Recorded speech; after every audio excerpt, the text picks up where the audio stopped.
Assalamualaikum warahmatullahi wabarakatuh. Perkenalkan, nama saya Royana Nun dari kelas 07 PIEP 002 dengan NIM 1810116228. Saya merupakan mahasiswi Prodi Pendidikan Ekonomi Fakultas Keguruan dan Ilmu Pendidikan semester 7. Penerapan model pembelajaran dan media pembelajaran yaitu dengan model pembelajaran Discovery Learning dengan berbantuan media games edukasi yang diterapkan pada mata pelajaran ekonomi kelas 10 dengan materi koperasi. Assalamualaikum. Waalaikumsalam warahmatullahi wabarakatuh.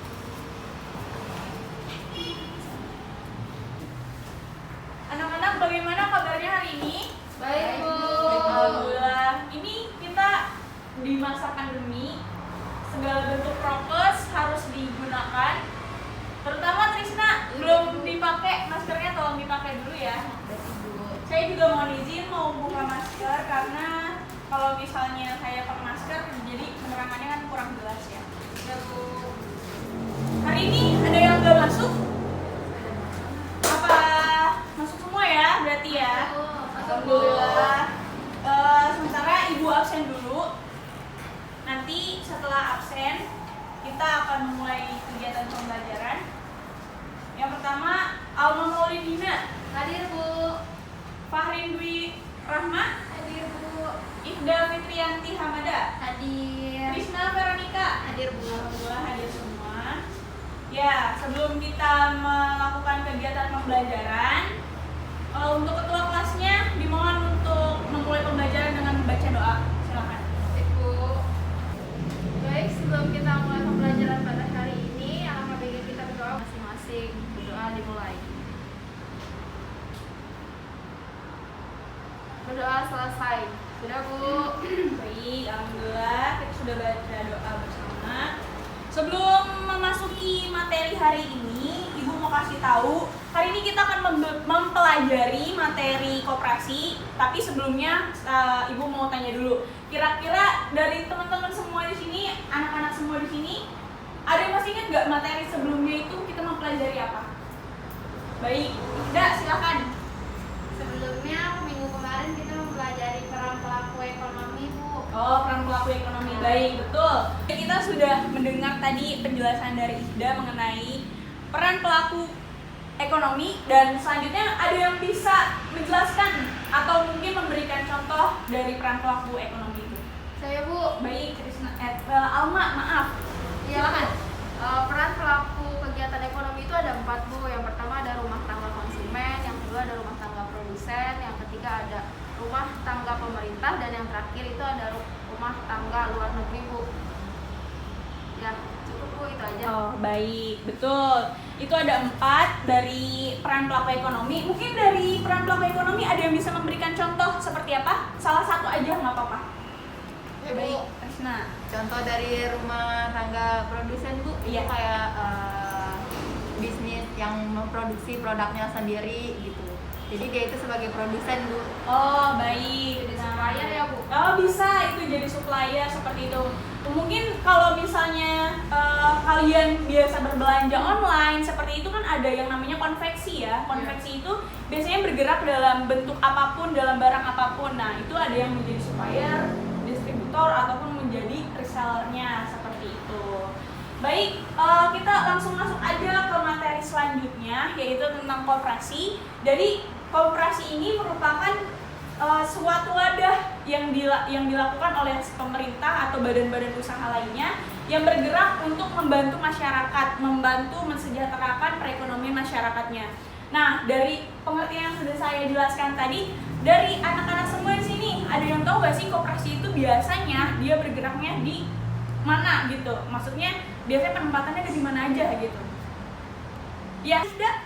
Iya, Bu. Koperasi itu biasanya ada di perusahaan, Bu. Ayah saya itu biasanya kalau beli makanan di perusahaan ada namanya koperasi, Bu. Itu benar gak, Bu? Oh iya, betul. Yang disampaikan Ida, jadi setiap perusahaan itu dia mempunyai koperasi, baik koperasi itu simpan pinjam, koperasi yang dalam bentuk memang sudah disiapkan nih untuk setiap karyawannya mendapatkan bagian-bagiannya seperti itu. Tetapi dalam koperasi itu tidak hanya cuma di perusahaan saja, tapi bisa juga di instansi seperti sekolah-sekolah. Biasanya di di sekolah-sekolah itu mereka ada koperasi yang dimana itu seluruh siswa itu bisa melakukan pembelian atau bertransaksi di situ, baik itu koperasinya itu baju-baju seragam atau misalnya atribut-atribut yang ada di sekolah. Biasanya di sekolah seperti itu ya.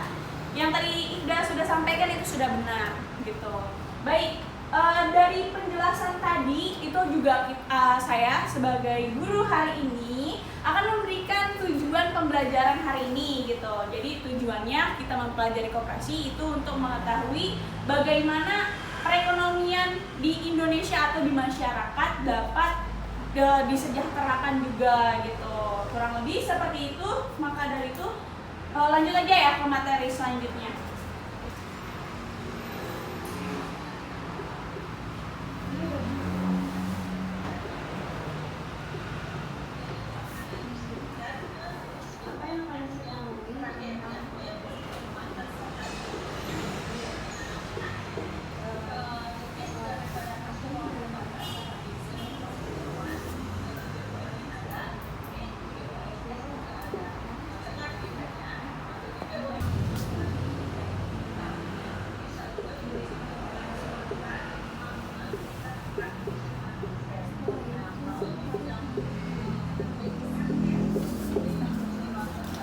Baik, materi selanjutnya yaitu adanya prinsip-prinsip dari koperasi. Kita bisa lihat di sini, tadi saya sudah menulis. Ini ada prinsip koperasi, ada 3, yaitu bersifat sukarela dan terbuka. Kemudian yang kedua ada pengawasan secara demokratis. Yang kemudian yang ketiga ada badan usaha swadaya yang otonom dan juga independen. Jadi maksudnya bersifat sukarela dan terbuka ini adalah artinya setiap anggotanya itu tidak ada yang namanya pemaksaan. Jadi mereka ikut sebagai anggota koperasi itu memang dari dalam diri dia, keinginan mereka seperti itu. Kemudian adanya pengawasan secara demokratis. Jadi di sini memang yang namanya negara Indonesia ya, kita terlahir juga secara demokratis, mereka bisa mengemukakan pendapatnya apapun itu. Ida, mohon maaf dipakai dulu ya maskernya. Ya. Lanjut ya, yang ketiga itu adanya badan usaha swadaya yang otonom dan independen. Jadi independen di sini adalah bahwa badan koperasi ini tidak terikat oleh badan apapun gitu. Jadi memang dia berdiri sendiri seperti itu. Kemudian adanya prinsip koperasi ini juga terdapat macam-macam koperasi, yaitu yang pertama adanya koperasi produsen, kemudian koperasi konsumsi, yang ketiga koperasi jasa, dan yang keempat ada koperasi simpan pinjam. Kira-kira nih dari anak-anak semua di sini ada yang tahu gak koperasi 4 macam yang tadi saya sebutkan itu contohnya seperti apa? Mungkin saudari Fahrin yang ingin menjelaskan sedikit gitu, atau contohnya apa aja gitu. Silakan saudari. Yang saya tahu mengenai koperasi simpan pinjam tuh, yang saya tahu tuh di dalam koperasi simpan pinjam nantinya para anggotanya akan melakukan simpanan sukarela yang menjadi simpanan koperasi. Kemudian pinjamannya itu di mana setiap anggota berhak untuk melakukan pinjaman kepada koperasi dengan bunga yang kecil, Bu. Setahu saya itu, Bu. Iya, baik. Saya sedikit memberikan penjelasan mengenai yang sudah dijelaskan oleh Alma. Jadi simpan pinjam yang ada di koperasi ini sebenarnya memang seperti menabung ya, menabung. Jadi setiap gaji yang sudah didapat dari setiap karyawannya biasanya itu sudah dipotong. Maka dari itu kalau misalnya tergantung dari sebuah perusahaannya apakah memang mereka ada bunga yang tadi sudah disebutkan Alma atau enggak gitu. Jadi ketentuannya setiap koperasi itu memang berbeda-beda seperti itu. Ada lagi yang ingin menjelaskan mengenai koperasi konsumsi atau jasa? Silakan. Saudari Trisna dulu, silakan. Ibu, saya ingin menjelaskan tentang koperasi konsumsi, Bu. Yang saya tahu itu untuk pemenuhan kebutuhan kayak di lingkungan masyarakat ada koperasi juga yang menyediakan sembako, peralatan-peralatan sehari-hari yang dibutuhkan. Di sana juga bisa dikelola, Bu. Oh iya, betul. Yang sudah dijelaskan oleh saudari Trisna. Jadi memang di setiap masyarakat dia ada yang namanya koperasi. Koperasi tersebut itu berbagai macam ya barang-barangnya, kebutuhan-kebutuhan sehari-hari atau mungkin barang-barang yang sifatnya itu rumah tangga, itu juga terdapat di sebuah koperasi. Tetapi beda kalau kebutuhan-kebutuhan yang ada di koperasi dengan di pasar. Kalau di pasar mungkin harganya bisa lebih mahal, tapi kalau di koperasi itu harganya biasanya itu akan lebih murah karena itu untuk mensejahterakan masyarakatnya, seperti itu. Ada lagi yang ingin memberikan penjelasan? Baik, Saudari Ifda, silakan. Iya Ibu, yang koperasi produksi Bu. Produsen. Iya, produsen, Bu. Produsen ya. Itu seperti kita membuat suatu barang yang nanti diperjualbelikan ke anggota lagi Bu, untuk menambah pendapatan koperasi Bu. Oh iya, betul. Jadi kalau di koperasi produsen itu kita membuat suatu maksudnya membuat suatu barang ya yang nantinya akan dijual kepada masyarakat. Biasanya juga di koperasi itu mereka akan melakukan pelatihan.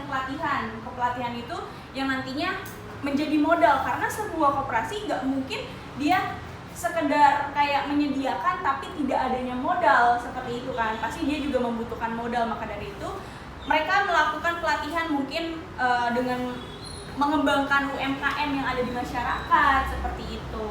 Baik, dari prinsip dan juga 4 macam yang sudah tadi saya jelaskan, kira-kira di sini kalau misalnya dikaitkan dengan koperasi gitu, manfaat-manfaat apa sih yang bisa didapatin gitu ketika kita terlibat dalam sebuah koperasi? Saudari Fahrin gimana? Mungkin bisa menjelaskan, dari tadi kan temennya sudah menjelaskan gitu. Saudari Fahrin silahkan bisa menjelaskan. Manfaat dari koperasi itu untuk membantu meningkatkan taraf hidup dan memperbaiki ekonomi, terus membantu mensejahterakan masyarakat.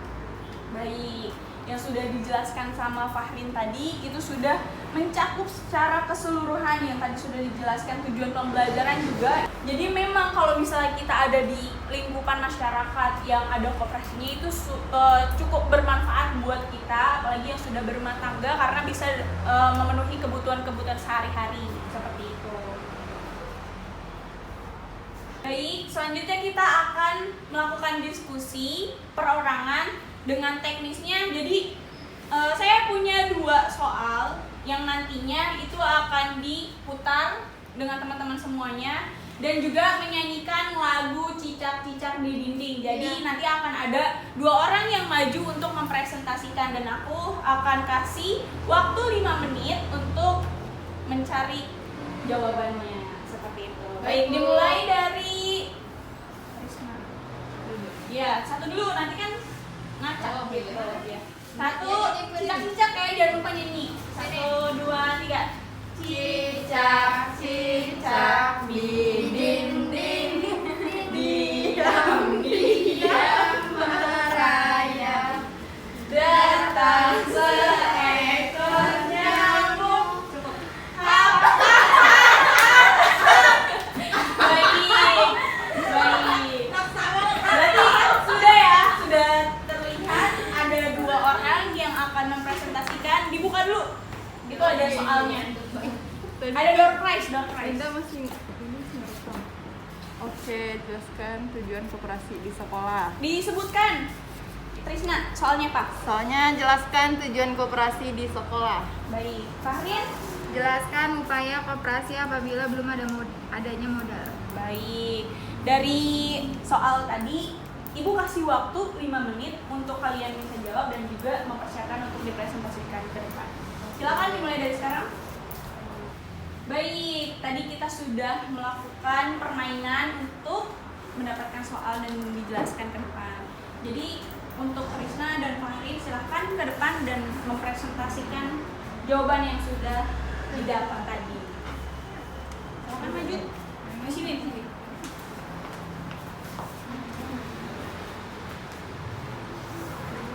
Disebutkan dulu soalnya, dijelaskan dulu soalnya, baru setelah itu jawab pertanyaannya. Siapa dulu Bu? Satu-satu. Ya, satu-satu.